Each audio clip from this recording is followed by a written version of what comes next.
Los prejuicios son reales, ¿sabes? O sea, la gente ve a una chica pequeña y asume muchas cosas. Pero como toda mi empresa solo conoce lo que hablo, lo que digo y mis pensamientos, pues entonces soy la jefa.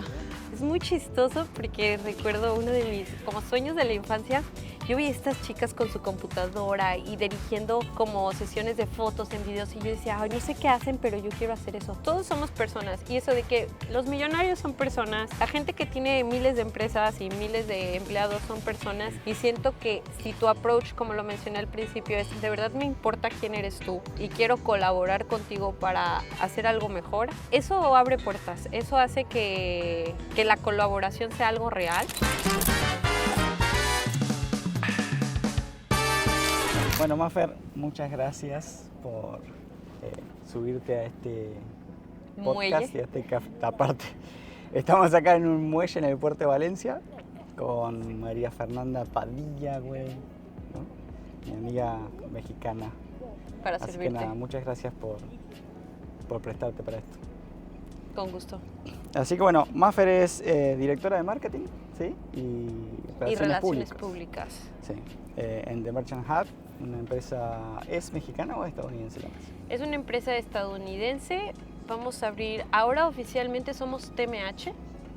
Como una recomendación, asegúrense de ser los dueños del trademark de sus empresas en la primera etapa de su emprendimiento.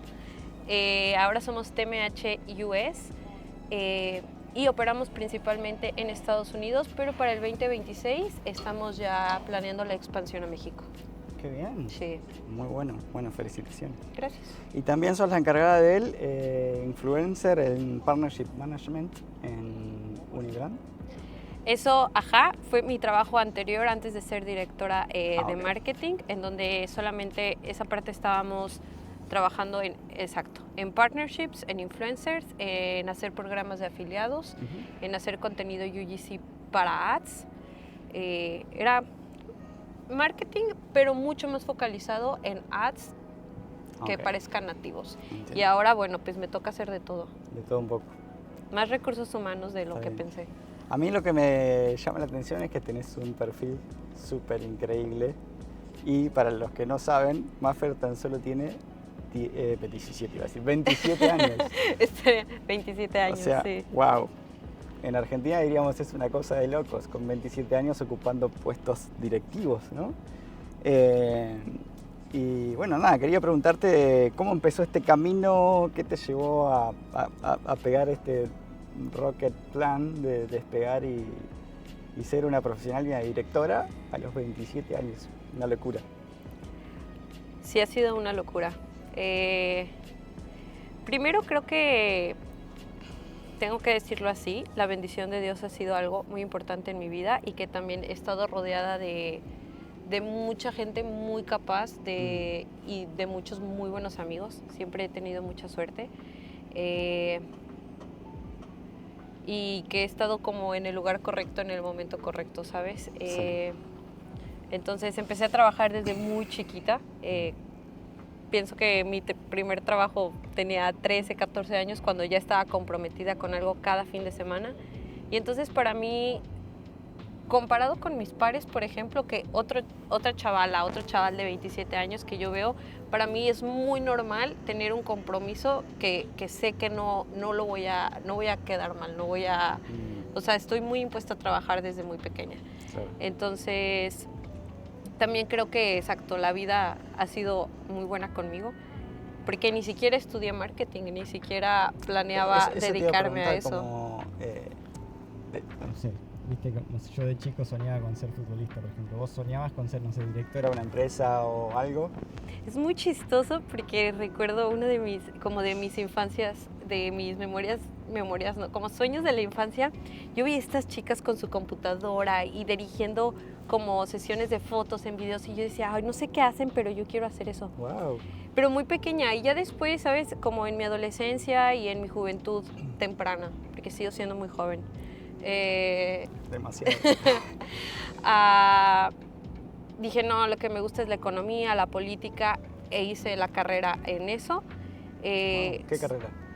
Estudié una licenciatura licenciatura en políticas públicas, que es como economía aplicada a la administración pública. Sí. Eso estuvo muy bien porque me dio bases muy importantes en la matemática, en entender que los datos son lo que tiene que dirigir. Y entonces eso sí me ha ayudado y me enseñaron a pensar. Muchas gracias al CIDE por el pensamiento crítico.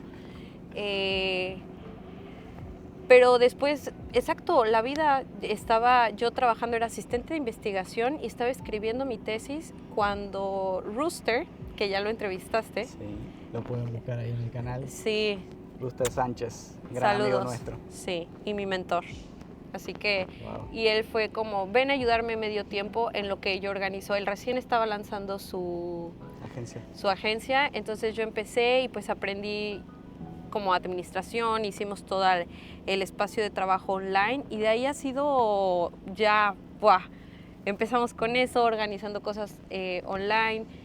Sé que en la entrevista que hiciste con él habla de lo de las dermatólogas y yo fui la persona que diseñó el reach out para esas dermatólogas. Ahí fue cuando empecé como a entender estos funnels de venta de influencers especializados. Eso creo que también fue un gran cambio y yo agradezco mucho la oportunidad de que me dejaron participar en ese proyecto. Y nada, de ahí el resto ha sido... subirte al cohete y despegar. Sí, sí, mucha suerte. Qué bueno. Bueno, si no se dieron cuenta, mi amiga acá Mafer es mexicana y como les decía al principio, estamos acá en Valencia, en España. Y la pregunta es, ¿cómo terminaste de México viviendo en Valencia? Y que me cuentes un poco de esa experiencia.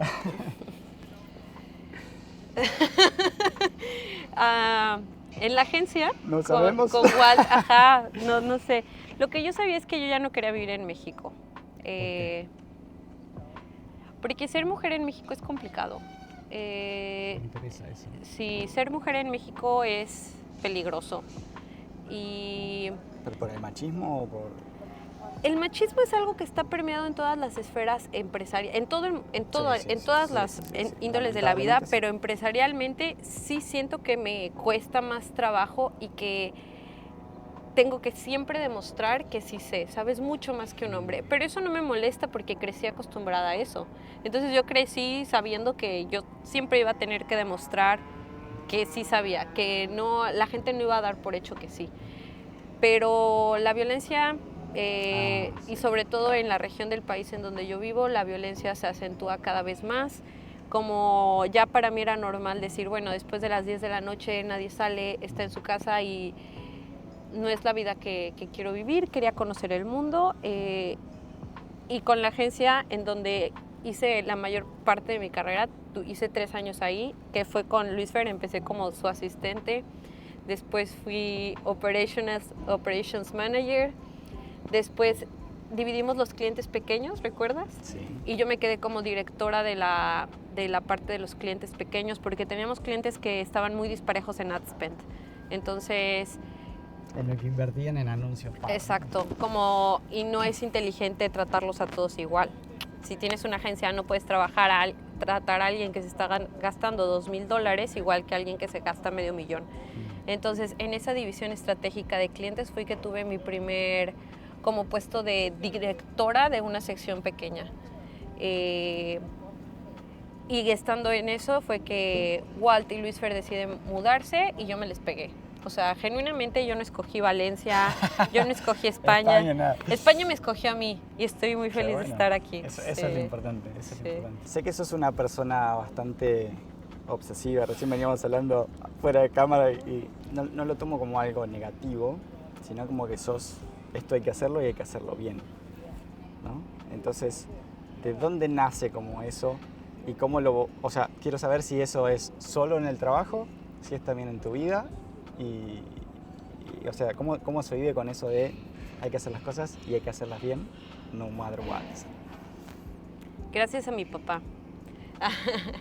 El huevón en México es flojo, perezoso, trabaja doble. Huevón en Argentina es como tonto o algo.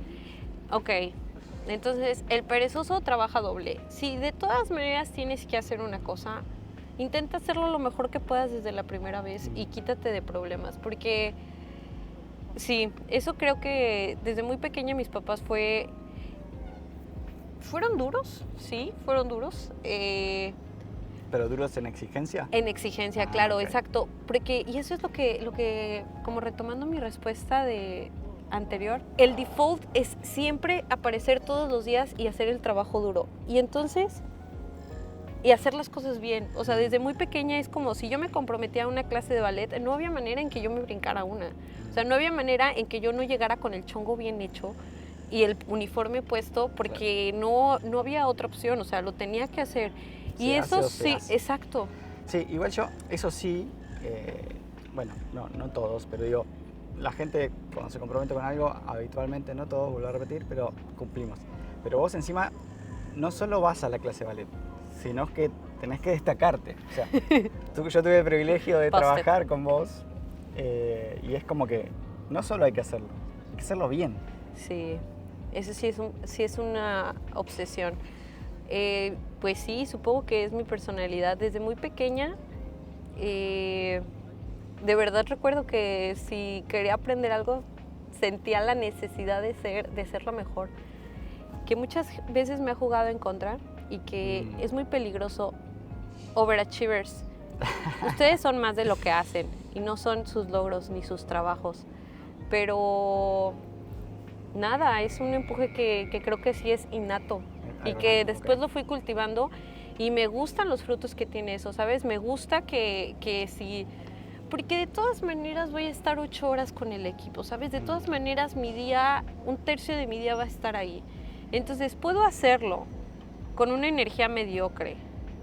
No, seguro. Y tener un resultado mediocre, o puedo, ¿sabes?, espabilar e intentar hacerlo mejor. Y ha sido muy gratificante.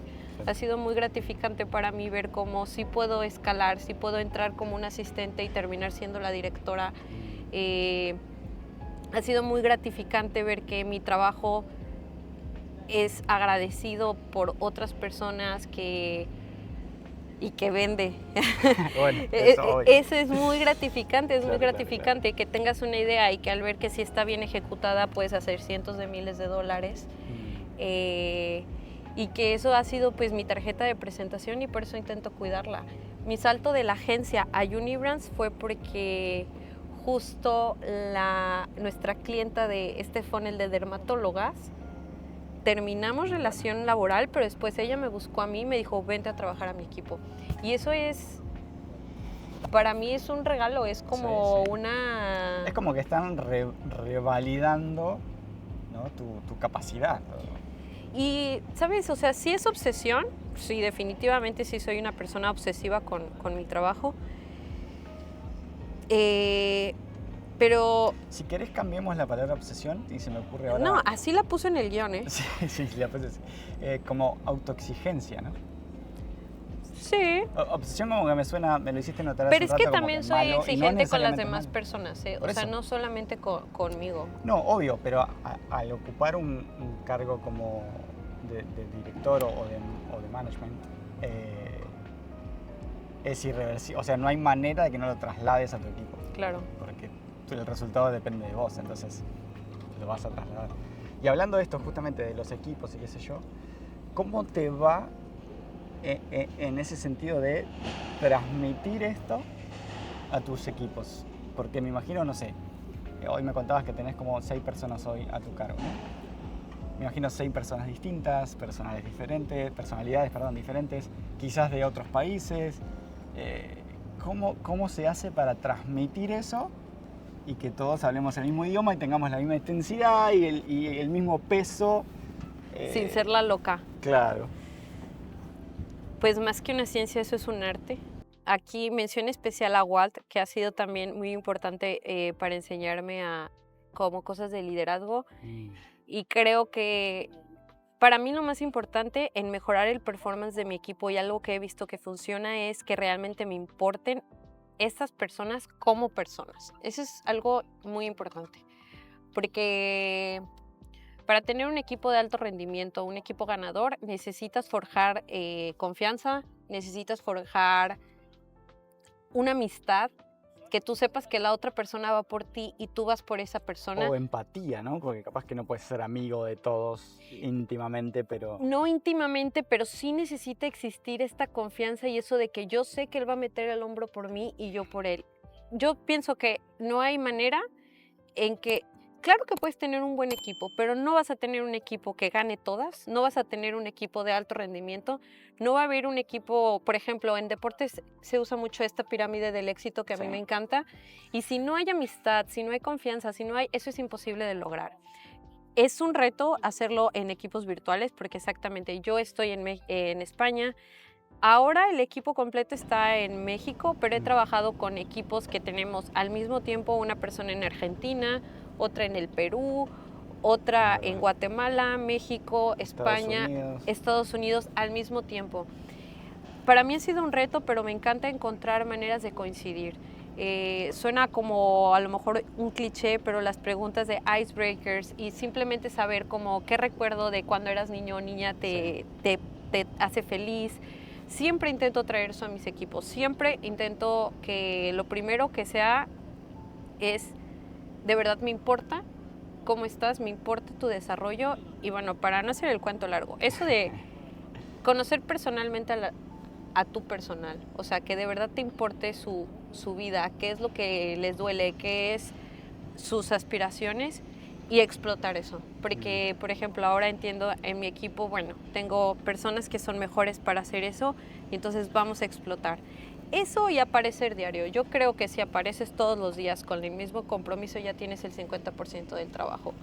Y eso es algo que yo intento que el equipo vea en mí. No pedírselos, sino de verdad predicar con el ejemplo. Yo todos los días voy a aparecer y todos los días voy a hacer lo mejor que pueda. Claro. Y entre eso y aprender a gestionar las tareas, a pensar a mediano y largo plazo, creo que ahí está la combinación ganadora. Súper importante. Sí. Sí, perfecto. Sí, pero lo personal para mí es fundamental. Sí, si no, no puedes, o sea, no puedes. Como directora de marketing y relaciones públicas ahí en The Merchant, ¿cuáles son los desafíos más grandes o pesados que le toca enfrentar hoy? Uno de los retos más grandes que tengo es ahora que la idiosincrasia de algunos directores de la empresa que son boomers sigue siendo mucho de aquí venimos de tal hora a tal hora y concentrados más en los modos más que en el fondo. Yo soy del 98, entonces soy generación Z, pero tengo muchos rasgos millennials, porque tengo hermanas mayores y, o sea, me comporto más como un millennial. Y muchos amigos millennials. Exactamente. Y entonces para mí no es importante a qué hora haces tu trabajo, ni en dónde estás, mientras el trabajo esté hecho. Y trabajo con gente más joven que yo, que son generación Z de plano y que entonces para ellos la escala de valores todavía está más volteada y para ellos el aporte personal, el fulfillment de me siento útil o no, es lo principal. Entonces creo que conectar esta generación boomer en donde las reglas no sirven como fins, no como medio para un fin, sino como el fin todo, ¿sabes? La regla es todo. ¿Para qué la queremos? Ni siquiera se lo cuestionan. Pero ellos lo aprendieron así y todos somos víctimas de nuestra generación. Sí, entonces, lo mismo renegamos en algún punto con nuestros padres y así, ¿no? Sí. Es la vida, todos somos víctimas de nuestra generación. Entonces conciliar eso es el reto más grande que tengo, porque qué bueno. Yo tengo una perspectiva diferente sobre cómo tiene que verse el trabajo, que yo la puedo conciliar más o menos, pero tengo que hacer el trabajo de una generación Z hasta un boomer. Wow. Entonces eso sí, que además pues sí en diferentes países y... Sí, claro, las culturas y todo eso. Wow, me sorprendió la respuesta, pero me esperaba algo como más, no sé, técnico, algo, pero no, está bueno. Y la pregunta anterior, junto con esta, me lleva a pensar es lo importante que son las relaciones en un equipo de trabajo, interpersonales, ¿no? Y justamente tocaste dos cosas importantes. Uno es esto, las relaciones interpersonales, y otra, las barreras generacionales. Y la pregunta que viene es, ¿trabajás como management de marketing de influencers y has hecho, bueno, las campañas con las dermatólogas, perdón, que mencionabas hace un rato. Yo quiero preguntarte cómo es ese mundillo, ¿no?, de esta generación nueva que son influencers, creadores de contenido, y cómo es también ese acercamiento hacia esas personas, ¿no?, que son como micro celebrities, si querés, o no tan micro. O no tan micro, es verdad, pero celebrities como de segmentos, ¿no? El celebrity, no sé, de moda o de skincare, como manejamos nosotros, o cosas así. Entonces, ¿qué sacás de esa microcultura de los creadores de contenido? Claro, es muy variado. Y mira, por ejemplo, con las dermatólogas pasaba que ellas, exacto, son médicas con una subespecialización además, ¿sabes? Y entonces ahí el lenguaje era mucho más técnico, la profesionalidad era lo más importante, como limitarnos a estos son los ingredientes que tiene nuestro producto, un excelente producto además que hacía fácil que las dermatólogas lo quisieran promover, pero te mueves un poquito. También tuve una marca de cosas para perros, suplementos, correas, premios, y entonces veterinarias, también son médicas, también tienen, claro. pero entonces es diferente. Y su prioridad también puede ser los ingredientes, pero su prioridad es, esto va con la ética que yo tengo de cómo entrenar a tu perro, con premios, no castigo, o sea, eso es otra cosa. Sí, también también tuve una marca que era para cosas para uñas y ahí cero especializado, solo chicas que se ponen uñas. Claro. Y ahí sabes qué es lo que importa, regalarle cosas a la gente y enseñarlas a que tengan un buen ángulo. Entonces, creo que si algo he aprendido es que te tienes que mimetizar con las necesidades. Eso, o sea, tienes que, ¿no?, shapeshifter. Sí. Si necesitas tener un lenguaje más técnico, creo que en el mundo del marketing y más ahora en donde las plataformas avanzan a un paso agigantadísimo. Sí, lo más importante es que puedas adaptarte, lo más importante es que tengas como estas bases generales bien puestas para que puedas cambiar, que ese es el principio del marketing, saber a quién le estás hablando, que puedas hacerlo eso dentro, que puedas eso. Y me das el pie justo para la próxima, que venía pensando es también cómo se trabaja para con vos, ¿no? Bueno, hablamos al principio de la autoexigencia y eso. En este mundo del marketing, los cambios son muy rápidos y constantes. Entonces, ¿cómo manejas ese movimiento constante? Que cuando yo empecé a involucrarme un poco eso, como que me estresó bastante, ¿no? Como es taca, taca, taca, taca. Ah, bueno, logramos hacerlo bien. Bueno, ahora hay que hacerlo distinto. Y ahora hay que hacerlo y así. ¿Cómo manejas eso? Y no sé si tenés alguna experiencia que compartir. Las plataformas cambian, exacto, todos los días. Todos los días va a haber un nuevo edit, uno hay que consumir. Eso, si tú estás vendiendo algo, por ejemplo, en Instagram, en Facebook, en TikTok, en LinkedIn, tienes que consumir para ver nativamente qué hace sentido. Eso sería lo primero. Como parte de tu trabajo, ¿no? Como parte de tu trabajo. Si no estás consumiendo, si no estás familiarizado con lo que se necesita, va a ser muy difícil que puedas hacer clic en la plataforma. Y lo segundo es que creo que tienes que preocuparte otra vez más por el fondo que por la forma. Es decir, si yo tengo un buen mensaje, si yo tengo una muy buena cosa que decir, que de verdad va a hacer clic, voy a poner un ejemplo. Si yo de verdad sé crear contenido de una manera excelente, que tengo muy buenos tips para eso, que tengo muy buen conocimiento de cómo hacer el contenido para una marca, no va a importar mucho si no es perfecto mi formato, si lo que tengo que decir realmente está agregando valor. Y siento que eso ha sido el vicio más grande en todos los creadores de contenido, que nos quedamos tanto en hook, muévete, gancho número 2, call to action, que dicen puras estupideces, que no están agregando valor, que no se preocupan por realmente conectar a una audiencia en específico.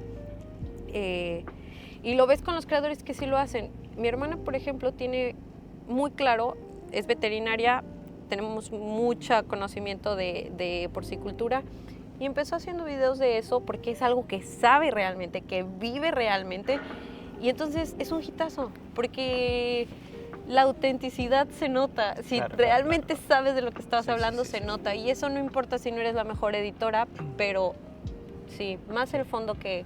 Y entonces ya las adaptaciones van a llegar, ¿sabes? Sí, de hecho estaba hablando de consumir y eso lo estoy aprendiendo ahora. Como me gastás o me bromeás, depende de dónde estés, lo van a entender o no, de que soy grande y soy más grande que vos. Mucho. Me cuesta a veces consumir mucho de las redes sociales, ¿no? Porque como que ¿Qué consumes? me Facebook. aburro. No, Instagram más. Pero por ejemplo el TikTok me quema el cerebro. Pero a lo que iba es... ¿Lola? ¿Qué consume? Gracias a Dios, no, nada. Ah, por muy ahora. bien, muy bien. Pero lo que iba, me marea a veces de que consumo gente que genera contenido así como quiero hacerlo yo. Y el otro día estaba viendo un español justamente que habla de emprender y esto, y el loco hace todo con el celular en la mano. Cero edición. Y tiene millones de reproducciones. Y uno a veces dice, no, que quiero cortar y que lo editen y qué sé yo, y que no sé cuánto, y que el thumbnail y bla, y el hook, como decía recién, o la description. Y bueno, nada, como que digo, cuando encontrás a tu audiencia, el contenido es lo que realmente vale, ¿no? Lo que decíamos recién. Siempre el paso número 1 es ¿a quién quieres hablarle y qué le quieres decir? Si no tienes esas dos cosas súper claras, ¿qué les quieres decir? Y bueno, el paso número 3 en marketing es ¿qué les vas a vender? Porque no... No nos pongamos en santo. Sí, yo pienso, ¿a quién le quiero hablar y qué le quiero vender? Exacto. Teniendo esas dos cosas claras, buscar realmente agregar valor, exacto, buscar no... Porque ahora veo cientos de videos que tienen una edición perfecta, que tienen... Claro. Pero, ¿cómo volverte viral en 5 minutos? Sí, tal cual. 17, o sea, no, eso no... Sí. No estás diciendo nada, no eres viral, no eres una... O sea, y eso sí creo que nos confunde y que, exacto, aunado a que los cambios en las redes son al 1000 por minuto. Sí, tal cual. El fundador de Instagram, ¿lo tienes, Mosseri? También todos sus videos son él así. Pero sube videos diarios, eso sí. Pero son así los pone el celular y empieza, oigan, estamos haciendo esto en Instagram. Pero es el jefe de Instagram, ¿sabes? Sí. Tiene cosas que decir, o sea, obvio. Tiene valor lo que está diciendo. Entonces no importa si no es un setting precioso, si no es una mejor edición, porque, exacto, preocúpense más por aprender de lo que están hablando. Y me resultó súper interesante lo que decís, y siempre pienso en eso, de agregar valor a quien está del otro lado. Eso creo que es fundamental, porque la gente va a buscar algo y si no le das nada, o sea, si está vacío el contenido, no va a generar nada. Así que... Y eso tanto en el contenido como en el trabajo, siempre como, creo que sí, buscar servir, de verdad servir en algo, en lo que te pueda ayudar, pero sí, ser útil. Bueno, no, lo que te decía que más enfocado ahora en vos quizás, si tuvieras la time machine o la máquina del tiempo y pudieras viajar, no sé, cuando arrancaste en esto, pero al inicio y hablar con la Maffer de años atrás, ¿qué reforzarías o qué le dirías acá sí, metele tiempo, metele ganas y qué no, si se puede decir? Creo que me pasaría la oportunidad. Creo que todo fue perfecto. La primera respuesta que se me vino fue como decirle, María, deja de sentir que vas a vomitar cada vez que te equivoques. ¡Ah, wow! Eso es mucho. Sí, sobre todo en mi primer trabajo con Luis Fer, con la agencia, él y yo estábamos haciendo de todo. Entonces yo tuve exposición muy temprana a ser client facing con clientes muy grandes. O sea, yo estaba trabajando y en mi primer mes ya estaba haciendo client facing con gente que se gastaba los millones, ¿sabes? ¿Millonarios? Sí, y me equivoqué muchas veces. Muchas veces. Stop.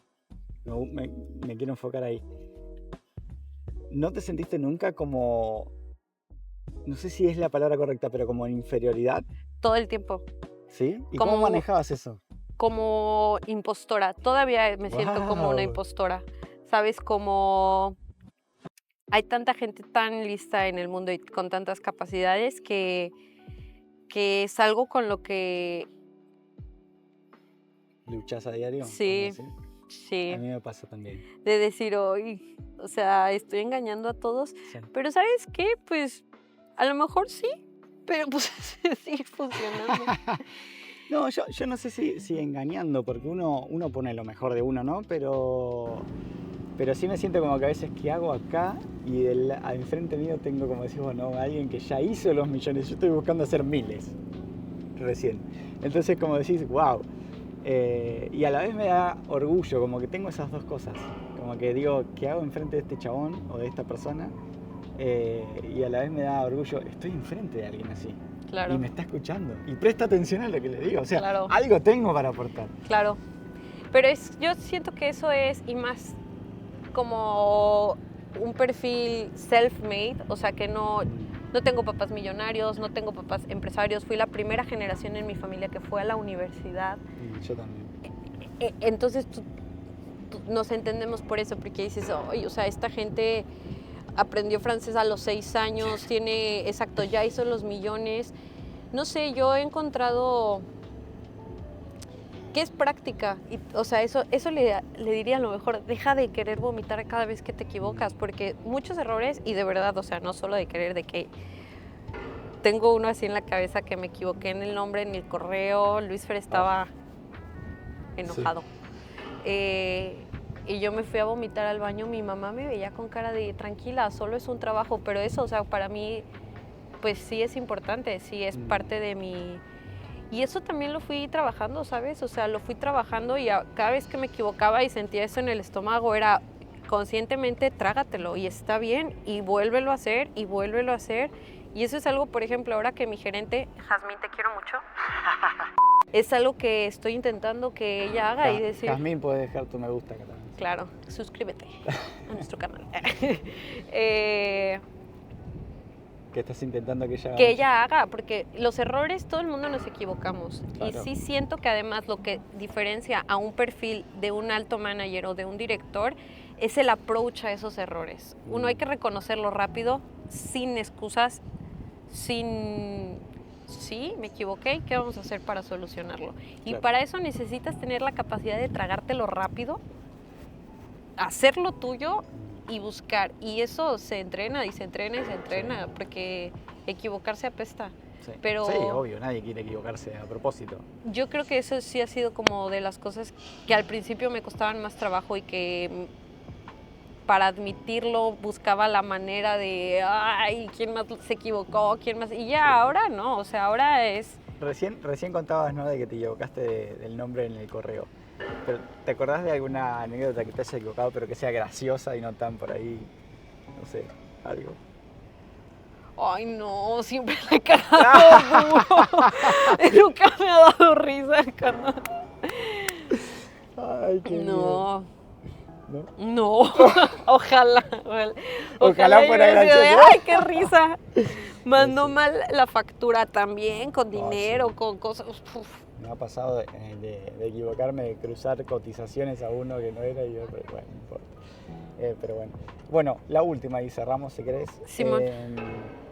¿Qué le dirías a una persona que está del otro lado con ganas de llegar, ¿no?, a dirigir un equipo, a ser manager o gerente, como decimos en Argentina, o directivo de una empresa? Sea joven, como te pasó a vos en el caso, o quizás no, ¿no? Quizás viene peleando y nunca supo o nunca llegó o algo pasó. ¿Qué consejo práctico le darías como para decir, puedes llegar, así como llegué yo? Creo que la curiosidad, como este approach de mata siempre al me gato. puedo... No, pero como... Y siento que esto va más para las personas que ya tienen mucho tiempo y a lo mejor no han logrado lo que quieren. Como no solo hay una manera de hacer las cosas. Y si siempre mantenemos esta perspectiva abierta de qué otra cosa puedo aprender, qué estoy haciendo mal que no me está permitiendo llegar a lo que quiero, que siento que los jóvenes es muy importante que lo cultivemos todo el tiempo, porque también, no por ser joven, no tenemos nuestras ideas de esto se hace así y así. Creo que ese es el secreto, como tener la flexibilidad de que hay miles de maneras de hacer las cosas, que hay miles de maneras de hacer las cosas bien y que siempre podemos cambiar, siempre podemos redireccionar. Para mí eso ha sido el factor más importante en mi carrera, en mi vida personal y profesional. Como no empacarse, ¿no? No ser terco en hacer... Claro. No, porque no es la vida así. No, ni las redes sociales, ni el marketing, ni la vida. Mira, aquí estoy en España. Sí. Directora de marketing, no lo pensaría nunca, pero... Sí, y a los 27 años, una locura. Pero nadé con la corriente. ¿Crees que también, enlazando con lo que hablamos hace un ratito, algo importante, y es creo que lo que más me llevo de esta charla, es el tema de aprender a acercarte o tener el approach, sea para arriba, ¿no? Jerárquicamente hablando, o con tu equipo? Sí. La cercanía también, exacto. Todos somos personas y eso de que los millonarios son personas, la gente que tiene miles de empresas y miles de empleados son personas y siento que si tu approach, como lo mencioné al principio, es de verdad me importa quién eres tú y quiero colaborar contigo para hacer algo mejor, eso abre puertas, eso hace que la colaboración sea algo real. Y si a eso le agregas la flexibilidad de aceptar que todos nos equivocamos, que todos la cagamos y de que quieres aprender, yo sí creo que son ingredientes muy sólidos para una carrera exitosa. Qué bien. Bueno, Mafer, muchísimas gracias por tu tiempo, gracias por contar tu historia detrás de ese éxito que alcanzaste y espero que sigas creciendo aún más. Muchas gracias, espero que sí, espero que en 10 años podamos tener esta conversación otra vez. Cuando quieras. Muy bien. Así que bueno, muchas gracias a todos y nos vemos por ahí. Adiós, gente de Cafecito Sin Filtro. Chao.